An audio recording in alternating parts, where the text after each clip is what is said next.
What's the difference between freelance consulting and strategy consulting at firms like McKinsey, BCG, and Bain? I want to explore that in today's video. My background, I spent 9 years in the strategy consulting industry. I loved my time in it early in that path, but eventually I didn't want to be a partner. I didn't want to be someone that spent so much time reacting to client demands and selling consulting projects. But I still liked consulting and the underlying work, so I left and started my own practice, which I called Vivo Strategies in that first year in 2017 on my own. I didn't really know what I was doing, and I've learned a lot on that journey. The interesting thing for me was that after I left, my experience was far different than what I actually expected. I expected that I'd sort of just have a shift in title, strategy consultant one day to freelance consultant the next. It was much greater of a difference than that. In this video, I want to explore 4 main differences in how I experienced strategy consulting and freelance consulting. These 4 things are the scope of projects and types of things you do. Second, the general support you receive in a firm versus on your own. Third, the mental game and the mental challenges of working on your own versus being in a career mode in a consulting firm. And fourth, the potential future opportunities. In big consulting firms, you actually work in a much narrower type of project than you imagine. You sort of get tricked by working in different industries, different types of companies, and different geographies that you're actually seeing a vast diversity of the business world. However, if you're working at the biggest consulting firms, you're mostly working on projects that happen and your clients are VP or higher levels. What this means is you're seeing sort of a top-down perspective of companies, and you're only working on problems that can be approached at a high level of complexity and scale from the top of organizations. You're often looking at problems which are the problems of 1,000+ person divisions and things like that, or even global networks of factories and offices, which can be hundreds of thousands of people. The level of abstraction of how you're conceiving of these problems and approaching them is very different than the work you do as an independent freelancer. Counterintuitively though, as a freelancer, you often get to work at higher levels of the organization than you would in a big consulting firm.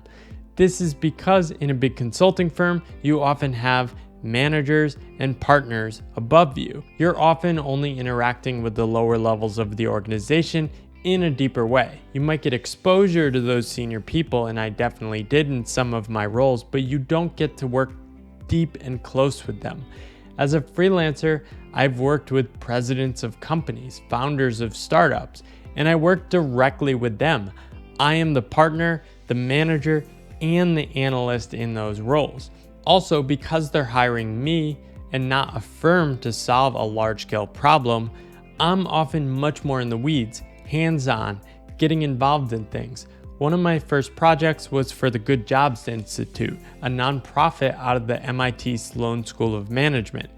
I helped them shape how they were thinking about their launch, but I also got very in the weeds. I helped them design new logos. I helped them redesign their website. I even got my hands dirty and taught myself some HTML and CSS to help them get up to speed. It was much more interesting, ultimately because I was owning, delivering, and solving a very specific thing end to end. I had to take responsibility for a lot more things. I like this responsibility, but the downside brings us to our second thing, which is the support you receive. This is probably one of the biggest differences. As an employee of a big consulting firm, you are quite coddled. You have enormous resources at your disposal. You have knowledge teams that can do research for you. You have teams that can do design and slide structuring. You can literally sketch something out on a napkin, send a picture of it to somebody, and you can get a perfect slide of your vision an hour later. You also have the ability to take time off. You have work retreats, you have work events that can take the pressure off the constant work. You also have teammates that can pick up the slack for you if you're struggling with something. As a freelancer, you literally have to do everything of everything you do. At first, this was really exciting for me, but it was also overwhelming. I didn't have as many reps selling and sort of managing those client relationships. That was the hardest thing for me. And one of the things I struggled with in that first year was I leaned too much on my tendency to do research and analysis rather than focusing on that relationship with the client. Eventually, many freelancers start hiring some of these services as contractors. So you can find through services like Upwork, like slide design services. You can find virtual assistants, which can help you manage your calendar. I'm still pretty independent. For my freelance work, I still do everything on my own. I manage this by trying to work on very few projects at once. I typically don't do more than one project at once. This is also unique to my path because I'm also working on many other things. But I've found this very energizing and it works for me. And I only try to scope projects which I actually can deliver on my own. In a full-time job, you have a lived experience that everything is sort of figured out at a surface level. Everyone around you is sort of doing similar things and marching in the same direction in their careers. You see paths ahead of you for how to get ahead, how to make more money.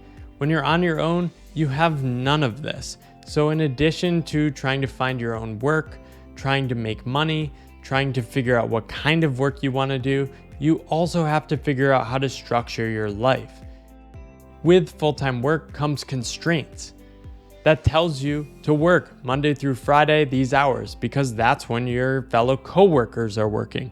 As an independent worker, it doesn't matter if you work Tuesday night or Saturday morning, but over time you need to figure out what is the right balance for me, how can I actually engage with my work, take rest and take breaks, such that I can keep going on this path. Often independent workers need a lot more rest than a full-time worker might.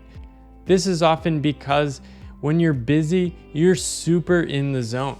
You might work 12 to 14-hour days, not because you're forced to, but because you're fully alive and connected with the work you're doing. I've experienced this in many stints on my path over the past 5 years, and it only is sustainable in that I'm able to disconnect after those periods and rest and reconnect with myself and make sure, am I still engaged with this kind of work? Do I still want to structure my life in this way?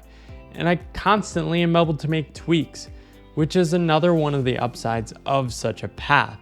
It's harder, you have more responsibility for structuring your life, but you have more degrees of freedom for managing and experimenting with that. The final thing is the future potential options. At first, when you become self-employed, you start something like freelancing, often your economic opportunities are less than they were when you left your job. Over time, however, if you're able to find many things you actually like engaging in and working on, you start to see that the possibilities grow and the opportunities to do a wide range of things and make money from a wide range of things only increase and exponentially expand over time. This is in contrast to when you're in a career, especially if you're leaving something like strategy consulting. It might seem like you're giving up a lot of income, which in the short term is true, but over the long term, you may actually be leaving more on the table by staying in a career path. The reason is some of the risks are just hard to value. Some of the risks are not as much about money, but your energy to stay motivated.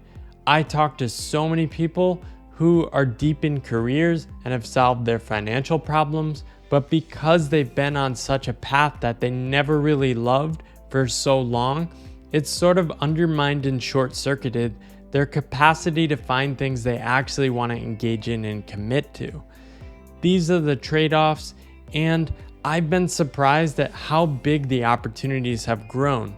Every year on my path, I think I've underestimated the emergent opportunities that were right in front of me.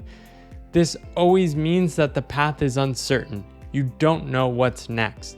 But ultimately, I've found this path worth it.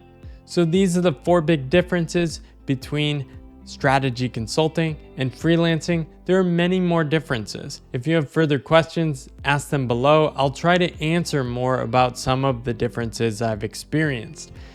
I also think many strategy consultants should take a shot on freelancing.